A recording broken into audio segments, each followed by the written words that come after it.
Başlaya bilərik. Gecəniz xeyir olsun.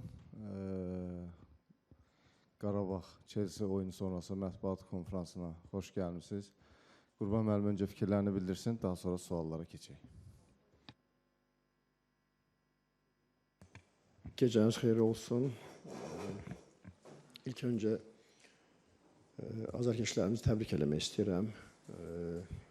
Və həqiqətən bugün elə bir gün idi ki, bizi qarşıda bir neçə gün sonra çox böyük zəfər bayramımız gözləyir və buna görə bu oyunun da belə nəticəyə görə yox, ümumiyyətlə belə mübarizə şəraiti keçməsi məni çox sevindirdi. Çünki mən bəzən futbolçularıma bir döyüşçülər deyirəm və bugün də mən bunu hiss etdim və sona kimi vuruşdular, sona kimi ayaq üstə bərk durmağı bacardılar və çox vacib idi bu mənim üçün. Baxmayaraq ki, dünyanın, Avropanın ən güclü klublarından birinə qarşı oynayırdıq. Buna baxmayaraq futbolçularım çəkinmədilər və sırf Azərbaycanlıya xas bir xarakter göstərdilər. Və təşəkkür edirəm onların hər birinə və həqiqətən bugün bəli bir xal əldə elədik, amma bu səhv etmirəmsə 8-ci oyunumuz idi İngilis klublarına qarşı və bizim ilk xalımız idi. Və əlbəttə ki, bu cür oyunlar, bu cür nəticələr bizə, mən dəfələrlə demişəm ki, böyük inam verir və bizi daha da böyüdür. Və ən vacibi də futbolu ölkəmizə sevdirir. Azarkeşlərimizə, ümumiyyətcə bütün rəhbərliyə və futbola marağı daha da böyütməlidir deyə düşünürəm. Və qarşıdakı onlara hazırlaşmalıyıq. Qarşıdakı rəqiblər, hansı ki, həm Napoli, həm ondan sonra Ajax, bunların bəlkə də bizi gözləyirlər ki, bu oyundan 3 xal əldə eləsinlər ki, öz turnir cədvəllərini yaxşılaşdırsınlar və biz buna hazır olmalıyıq. Və belə, inşallah, qalan da suallarınız olduğunda cavab verərəm və qonaqlarımız da var. Bizim yenə İngiltərədən gəlmiş qonaqlarımız var. Bir daha salamlayıram sizi və bizim qardaş ölkədən gəlmiş Ertən bəy gördüm burada. Çox xoşdur sizi burada görməyə. Təşəkkür edirəm. Cavid, buyur. Qurban bəy, qazanılan xal münasibətilə sizi təbrik edirəm. Mən sizə bir sualım var. Siz oyuna Kadi sağ cinahda başladı. Bu Kukurella'ya görə edilmiş addım idi, yoxsa sonra isə Mandrada onun yerinə keçdi 31-ci dəqiqədə o adda ilə əvəz olunandan sonra? Deməzdim, sırf ona görə idi, amma ümumən rəqibin oyununa görə idi. Rəqibin oyun üslubuna görə idi və belə bir addım atmışdıq. Buyur, Elvin. Qurbanım, təbrik edirəm mən də. Bu 90 dəqiqəyə nəzərən, şəxsən mənə görə 2 xal itirdik. Siz necə fikirləşirsiniz? Yox, Elvin, siz bilirsiniz, həmişə mən, əgər biz xallarımızın üzərinə xal gəlibsə, mən bunu qazanmış kimi sayıram və çox şükür, yəni 0 da ola bilərdi, amma 6 xal dönüb 7 xal oldusa, biz bugün də bir xal qazanmışıq. Hocam tebrik ederim. Öncelikli olarak sesim gitti ama feda olsun. Yani maçı anlatırken gerçekten hani çok soğukkanlı kaldınız. Tebrik ediyorum. Bu arada söyleyeyim, Sport TV ve Ertem Şener diye saygısızlık yapmayalım. Şunu sormak istiyorum sizlere. Kenarda bu kadar soğukkanlı kalmayı nasıl başarıyorsunuz? Enzo Maresca yerinde duramadı. İkincisi 10 kişiyle gol attınız. Dikkatimi çekti. Chelsea 11 kişiydi, siz 10 kişiyle attınız. Üçüncüsü, bütün dünya dahil herkes, Şampiyonlar Ligi'nde herkes acaba Karabağ 2 puan mı alır, 3 puan mı alır derken şu anda şunu düşünüyoruz. Napoli'ye yenilsek bile Ajax'la Eintracht Frankfurt'u burada yeneriz ve biz bu gruptan çıkarız şeklinde artık kağıt kalemler alındı ve Karabağ ilk 24'e koyuyoruz. Yani ben sürpriz olmayacak benim için. Ben sonuna kadar inanıyorum çıkacağına. Bu konuda artık hayalleriniz neler? Yani bu gece yatarken ne düşüneceksiniz? Futbolcularınız da neler söylüyorlar bu konuyla ilgili? Çok merak ediyorum. Teşekkür ederim. Bu arada bütün Azerbaycan'ın 5. zaferi kutlu olsun. 5. yıl dönümünüz kutlu olsun. Hepinizi yürekten kutluyorum. Çox sağ olun. Çox sağ olun. Soyuqqanlı qalmaq Bilmirəm, bəlkə xarakterimlə bağlıdır, bəlkə belə deyək də, nə var odur. Yəni, əlavə bir düşünəsi bir şey yoxdur, nə var məndə, mənim xarakterim nə varsa, yəni gördüyünüz odur. Sonra 10 kişi qaldıqda, bəli, 10 kişi qaldıqda biz qol atdıq. Ola bilər rəqib o dəqiqələrdə biraz diqqətsiz oldu. Çünki rəqibin də 10 kişi qaldığı bir dəqiqələr oldu. Əksinə biz onda rəqibin üzərinə getmədik, biraz ehtiyatlandıq. Burada tam əksi oldu və belə yəni şans düşdü, şansdan yaralana bildilər. Yəni o epizodda Duran çox yaxşı mücadilə apardı. Çox yaxşı, yəni demək olar ki, elə qol payı daha çox onun üzərinə düşdü və belə hallar olur. Hətta təkcə 1-2 dəqiqə üçün yox, hətta olub ki, komanda 60-70 dəqiqə azlıqda qalıb, amma o oyunu qalib gəlib. Futbolun belə deyək də bir elə buna görə futbol sevilir. Yəni görünməyən, düşünülməyən tərəflərindən biridir. Üçüncüsü, nə idi üçüncüsü? Nə düşünüyorsunuz? Yəni ilk 24'lük üçün. Tamamilə doğru. Biz ilk gündən mən fikirlərimdə söyləmişdim ki, bizim 2017-ci ildəki vaxtdan bu il Qarabağ biraz fərqlidir, daha çox təcrübə toplayıb. Baxmayaraq ki, heyətimizdə yeni futbolçular vardı, hansı ki, hətta bugünə kimi nə Avroliqa görmüşdülər, nə Konferans Liqası görmüşdülər, nə Çempionlar Liqası görmüşdülər və bugün çox futbolçu belə böyük bir turnirdə iştirak elədi. Düzü desəm, biraz narahatçılığım var idi ilk qrupa düşəndə ki, bu futbolçular ola bilər ki, o böyük stadlarda, böyük komandalara qarşı, böyük takımlara qarşı ola bilər ki, həyəcan çox olsun və biz oyunumuzu itirək.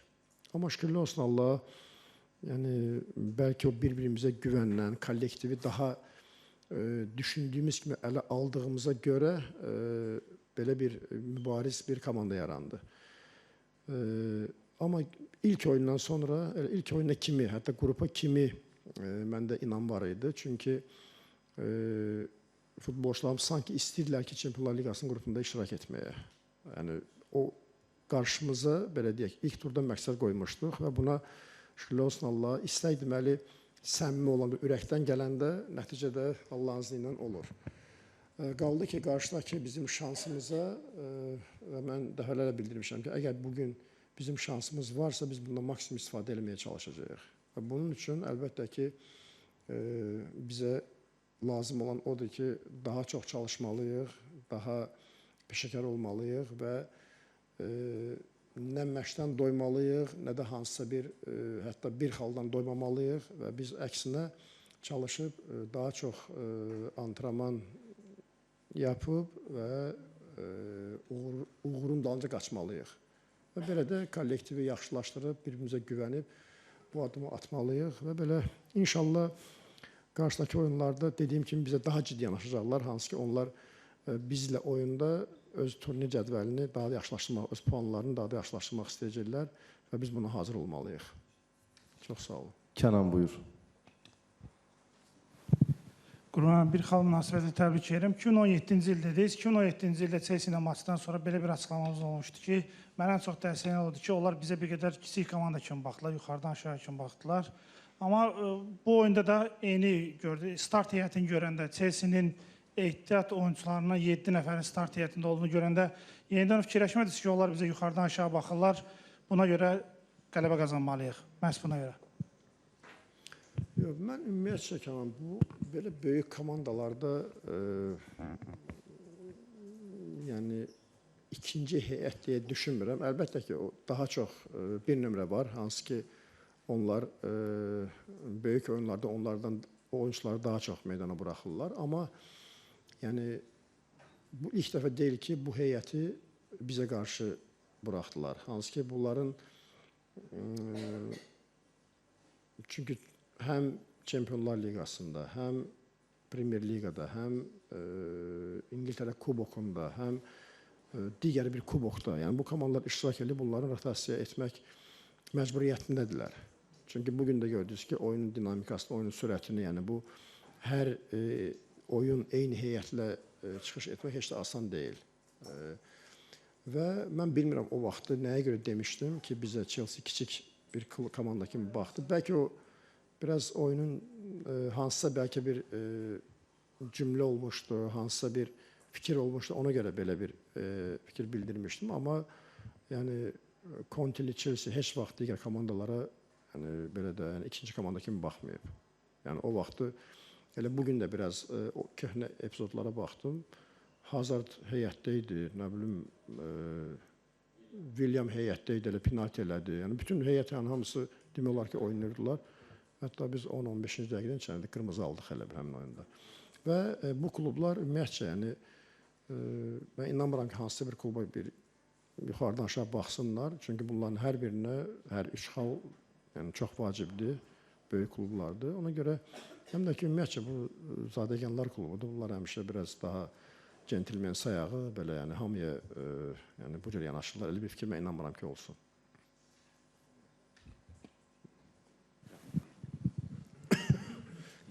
Salam, Mr. Gurbanov. Salam, Mr. Hajiyev. In 2017, when Karabakh lost to Chelsea here, you spoke to this Italian journalist, Mr. Giulianelli, and you told him after Sadigov got sent off that these kind of things make us stronger, make us better. So since then to now, you mentioned that you have better players, but what about the coach? How has Mr. Gurbanov evolved from 2017 Chelsea to today? And was there a temptation when you went 2-1 up to say, I will go and play more defensive, or were you confident that the way that you were playing, you could take 3 points?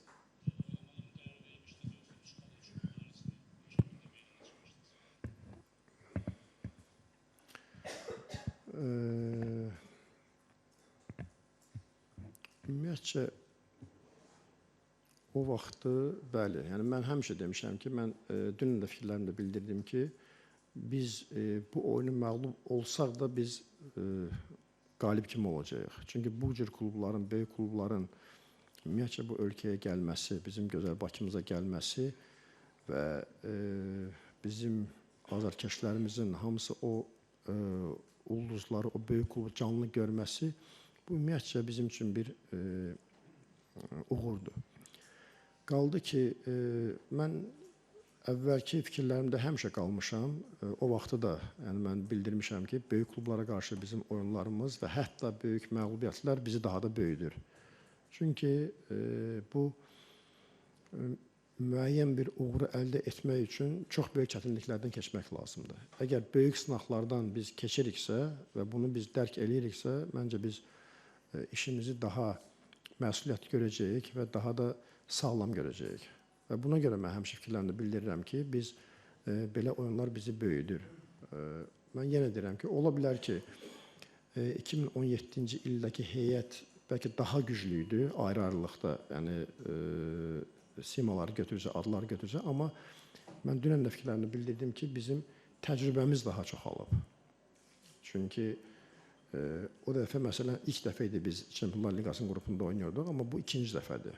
Hər dəfədən görürsən komanda, klub olaraq və mən baş məşqçi olaraq belə oyunlara daha soyuqqanlı yanaşıram və daha da inamlı yanaşıram. Qaldı ki, müdafiədən oyunu qurmağa, xeyr, mən müdafiədən oyunu qurmamışdım bugün də və mən elə dünən də bildirdim ki, fikirlərimdə rəqib nə qədər bizə şərait yaradacaqsa biz hücumda oynamağa, biz onlara pressing etməyə, mən bunu futbolçularımın tələb edəcəm və hətta risklərə gedəcəm. Bugün biz o risklərə getdik, çünki bəzən belə komandalara qarşı mütləq biz riskə getməliyik ki, futbolçularda o güvəni tapmaq üçün. Yox, əgər mən bugün desəydim ki, biz ilk dəqiqələrdən otururuq müdafiədə, biraz futbolçularda, bəlkə bunu futbolçular gözləyirdilər, amma mən bunu onlara imkan vermədim ki, onlarda o biraz qorxaqlıq hissi olmasın. Və buna görə yəni ilk dəqiqələrdən belə bir gördünüz ki, elə oyunu maksimum meydanın belə də rəqibə aid olan hissəsində qurmaq istəyirdik.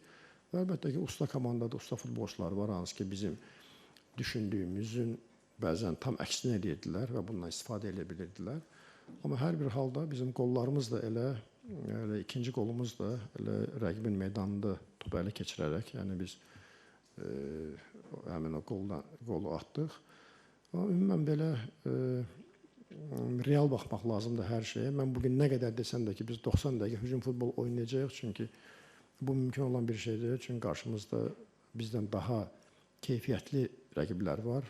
Və buna görə yəni mən müdafiəni belə deyək də çox istəyirəm ki, biraz daha çox rəqibin zonasında qurmağa. Buyurun.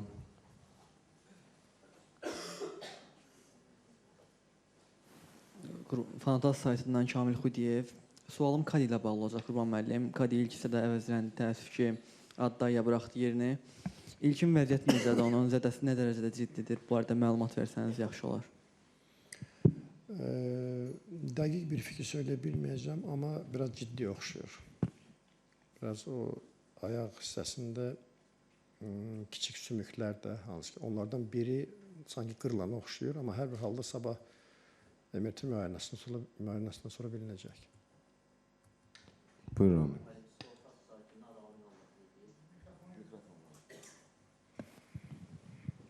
Ayrı-ayrı klublar olsa da Chelsea, Liverpool, amma nəzərə alaq ki, Premier Liqa klublarıdır. Bugün Liverpoola qarşı Chelsea-də hansısa bir boşluqlar kəşf etdinizmi? Liverpoola qarşı Premier Liqa klubu olaraq Liverpoola qarşı Chelsea-də nə isə kəşf etdinizmi? Belə hər bir halda fərqli klublardır, amma Liverpool dünən Real Madrid udub. Biraz kəşf etmək biraz, məncə kəşf edəsi bir şey yoxdur. Əksinə orada onların meydanında yəni oyun belə deyək də o azarkeşlər qarşısında yəni oynamaq heç də asan deyil, amma yenə də biz mütləq çalışmalıyıq ki, düzgün, sağlam oyun qurmağa. Buyurun. Qurban müəllim, xala görə sizi təbrik edirəm. 90+-dan Cahit Süleymanov. Oyundan sonra rəqibin baş məşqçisi ilə salamlaşarkən onun biraz soyuq, bir də kinli baxdığını hiss elədik. Yəni sezdik. Siz də belə bir şey hiss elədinizmi? Bir də sizcə Maresca komandasının rahat qələbə qazanacağını fikirləşdiyirsiniz, sizə o reaksiyonu verdimi? Çox sağ olun. İnanmıram, onda elə bir fikir olsun. Hə, ola bilər ki, məyus idi, amma yəni dünənki onun açıqlamaları oyundan əvvəlki məncə onun pozitiv bir insan olduğunu və pozitiv bir məşqçi olduğunu göstərir və elə oyundan öncə də biraz diyaloqumuz oldu və belə çox xoş, çox necə deyim, centilmen və çox da peşəkar bir insan və məşqçi kimi gördüm. Buyurun Murad. Xazdan Əsərov Murad. Xala görə təbrik edirəm əvvəlcə Qurban müəllim. Sualım ona ibarətdir. Enzo Maresca ikinci hissəyə 3 dəyişikliklə başladı. Onlardan da Enzo Fernandez, Garnacho demək olar ki, Premier Liqada daimi olaraq əsas heyətdə meydana çıxırlar. Sizcə də, yəni mən belə fikirləşirəm və sizdən də soruşmaq istəyirəm ki, sizcə də Enzo Maresca Qarabağın əsl gücünü birinci hissədə gördükdən sonra bu qərarı verdi? Nəyə görünür? Yəni Qarabağın əsl gücünü birinci hissədə gördükdən sonra bu qərarı verdi ki, əsas heyət oyunçularını meydana buraxdı? Yəni deməzdim belə. Zaten məğlub olurdu ilk hissədən sonra və ikinci hissə daha da oyunu sürətləndirmək istədi, daha da keyfiyyətli eləmək istədi. Ona görə birdən-birə 3 oyuncu dəyişiklik elədi. Və bu bir daha göstərdi ki, nə dərəcədə bizə ciddi yanaşmasını, bəlkə onun öz planında bu oyuncuları bir 30 dəqiqə oynatmaq idi, 20 dəqiqə oynatmaq idisə, amma nəticəyə görə o riski getdi, 45 dəqiqədə meydana buraxdı və belə oyunun gedişatına görə məncə də əzətmələr etdi. Buyur Cavid. Qurban bəy, iki sual vermək istəyirdim sizə. Birinci, siz oyuna bir saat qalmağa başlamış. Deməli, görəndə ki, Chelsea-də Hout oynayır, hansı ki, ümumilikdə cinah müdafiəçisidir. Siz Camilo Durana belə bir göstəriş vermişdiniz ki, onu elə bir cinahın istismar etsin. Çünki Chelsea-də biri Adebayor klassik mərkəz müdafiəçisidir və Optan statistikası var idi ki, Qurban bəy. Orada Camilo Duranla 7 dueli oldu, 4-ünü uduzdu, az qala öz qapısına penalti gətirəcəkdi. Sonra da 2 gol həmən onun istismarından gəldi. Bu birinci sualımdır sizə. İkinci sual isə Çempionlar Liqası oyunlarında daima Andrade 60-cı dəqiqələrdə əvəz olunur. Burada sizin məntiqiniz nədir? O bütün cinah işləyir deyənə yorulur ya siz cinahı yeniləmək istəyirsiniz? İlk olaraq biraz o bəzi detalları mənim burada açıqlamağım düzgün olmaz. Çünki biraz belə bilmirəm, bəlkə də qeyri-etik olar. Hə, dedim ki, bəs belə tapşırıq verdim, falan oyunçunu gördüm, belə elədim. Biraz nəsə düzgün səslənmir. Ona görə biz dünəndən hazırlaşmışdıq oyuna. Hansı ki, bəzi öz hücumlarımız var idi. Hansı ki, bugün xeyli sayda biz onları gördük meydanda, xeyli sayda onu eləyə bildik. Bu komanda sadəcə adlar dəyişir onlarda, amma o qabiliyyət, o bacarıq, o sistem onların yenə meydanda onlar hamısı qalır. Ona görə biraz hansısa bir fikir bildirmək bəlkə mənim üçün düzgün olmaz idi. Qaldı ki, ikinci sualı Andrade ümumiyyətcə biraz çox sürətli futbolçudur, çox sprinter bir futbolçudur. Onun hər oyun demək olar ki, digər futbolçulardan fərqli, onun maksimal sürəti həddindən artıq yuxarı olur. Və bu da bunun, belə deyək də, enerjisini daha tez alır və yorğunluq onda belə oyunlar daha tez hiss olunur, nəinki məsələn digərlərində. Və buna görə çox oyunlar olub ki, belə bir addım atmışıq. Kənan, buyur. Axırıncı sual. Qurban, mən sizə Azərbaycan futbol tarixinin yaxşı baş məşqçisi fikrini deyəndə qəbul eləmişsiniz, amma Azərbaycan futbol tarixinin ən böyük uğurunu hal-hazırda siz yazırsınız. Hal-hazırda qazandığınız nəticə, yəni bu tarixin ən yaxşı nəticəsi sizə əlavə yük olmur ki, çiynlərinizə?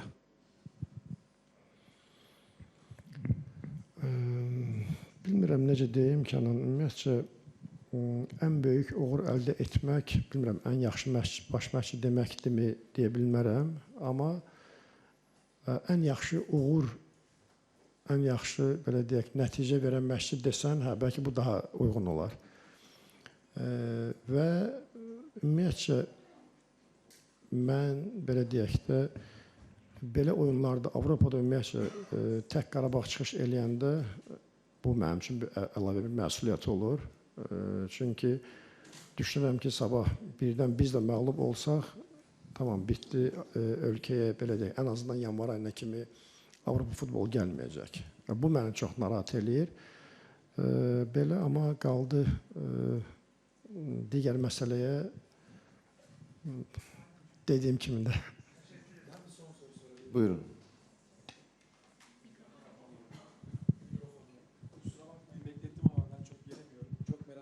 Soru var. Hocam, çok takdir ettiğim bir teknik adamsınız. Ben 30 senedir Şampiyonlar Ligi'nin içindeyim.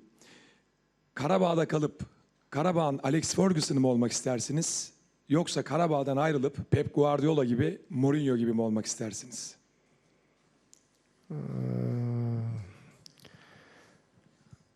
Təm bəy, məni anam bu dünyaya Qurban Qurbanov kimi gətirib. Elə Qurban Qurbanov kimi olmağım məncə daha yaxşıdır. Və belə də qalmaq istəyərdim, Qurban Qurbanov kimi. Və bir daha, məncə suallar bitdi. Qalatasarayın oyunu var, gedək Qalatasaraya azarkeşlik eləyək. Sağ olun.